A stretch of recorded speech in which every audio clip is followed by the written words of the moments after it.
Happy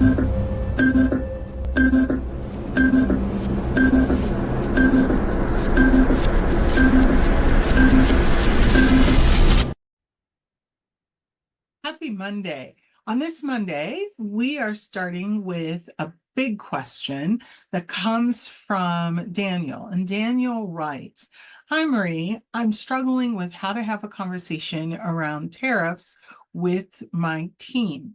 I don't want it to devolve into a political conversation. Can you give some advice?" Daniel, great question. And it's a question that I've been hearing from a lot of people, a lot of my clients, just general conversation around how do we have this conversation. And what I have been doing around this actually is that I have been actually helping some of my clients have this conversation. So I'm going to give you some tips that I've been giving my clients, Daniel. Tip number one, gather everyone together and start off by setting the tone of the conversation. And what I mean by that is start off by saying that we are not having a political conversation. We're going to have an economic conversation. That's really important to make that distinction and say that this is not about who's in office and what your opinion of the people in office are. This is about how do we deal with the economics of what's happening to us right now. So that's point one. Point two is have everyone verbalize that they agreed that they're going to have an economic conversation and not a political conversation.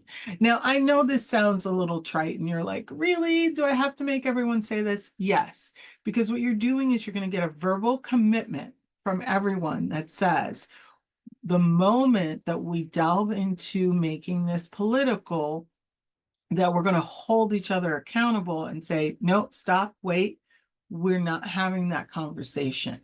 And so you want every person to agree. So you want them to say out loud, individually, I agree, I agree, I agree, I agree.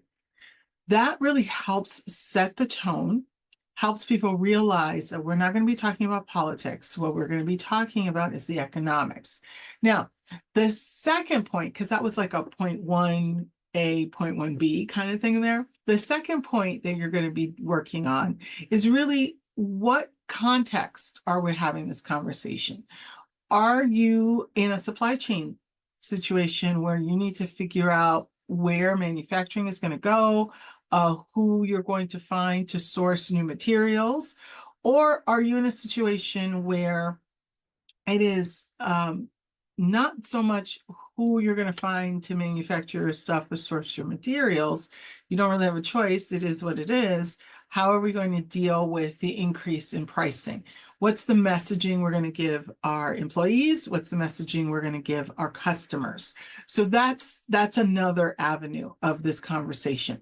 A third avenue of this conversation is really a combination of how do we help people not be stressed about their job, about just what's going on in the world, because day to day, the tariffs change. Who's getting tariff, the percentage of tariffs, it all changes. As we know, we're watching our stock markets go up and down, so we know that this is changing day to day. So first, that's what you're going to need to do is figure out what's the context, like what's the point of this conversation. Then you're going to also make sure that when you come out, the action that's going to be taken when you come out of this conversation is around what's the message. So I've got this great colleague, Jeff Crane, that has this amazing sort of system that he put together for having meetings and conversations, and he calls it DAM. It's what's the decision that we need to make, right? What's the action we need to take? And then what's the message we need to give when we leave the meeting? I love this system. As soon as he told me about it, we started using it. We're actually teaching it to our clients as well. So I'm sharing this with you. And what I love about how Jeff has done this, one, it's kind of fun, so you remember it, right?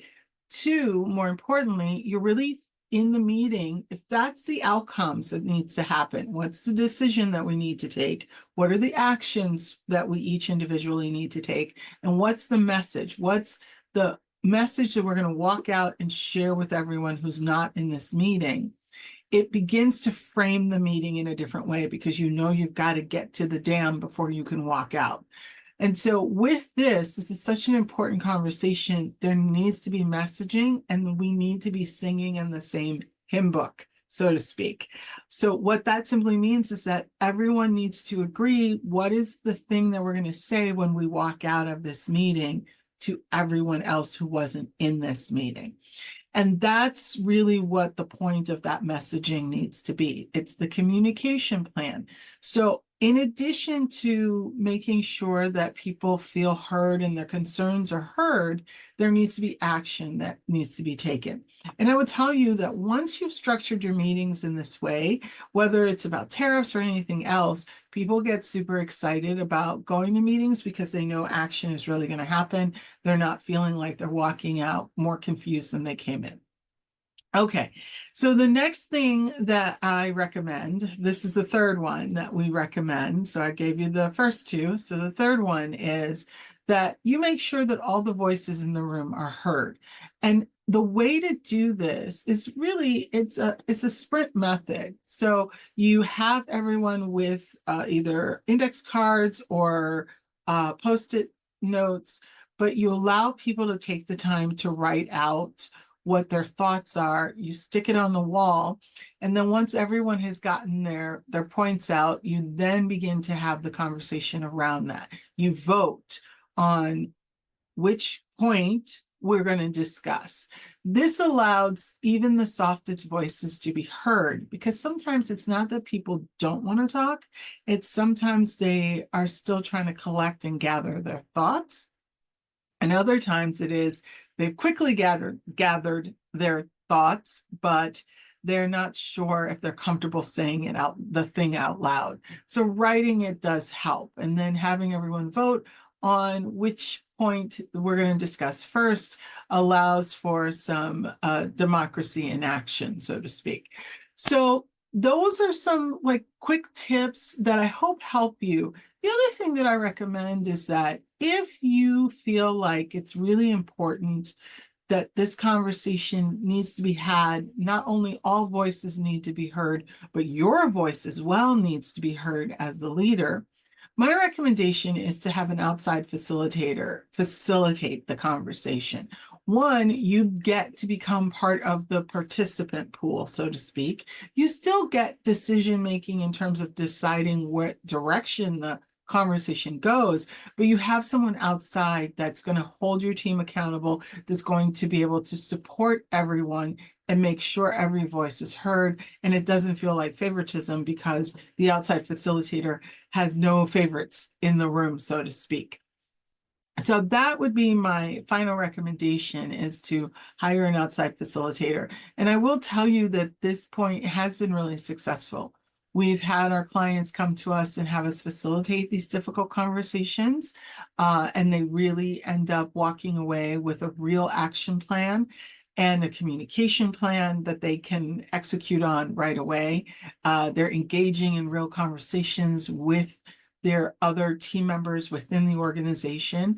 And so it is something that is really quite helpful and successful. So with that, I hope that helps. But if you want to facilitate this conversation yourself, you absolutely can. You just need to make sure, say that 3 times fast, that you are actually making sure that everyone has committed to not having a political conversation, but having an economic conversation, that you have your dam present, and that you know exactly what your outcome needs to be. Like, what are we talking about? What's the topic? Don't convolute it with a lot of topics. Stick to the one point so that you can get that solved. The other points, if you have time, you can delve into them, and then make sure that every voice is heard. All right, I will see you next Monday, same time, same place, with another great question.